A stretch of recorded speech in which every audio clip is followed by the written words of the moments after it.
ko te kaupapa o te kirane, te kaupapa Māori e. Ko te kaupapa o te kirane, ko te ao mātua.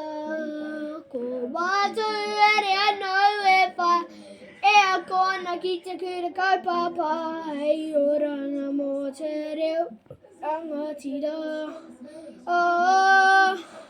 Whai a te iti kaurangi e, ki te tua he mehe mainga teitei e, hei oranga mō te reo, rangatira.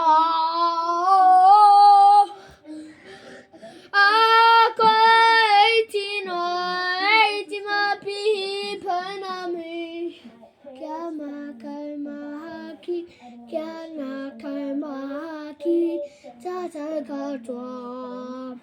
Some parts are hard, but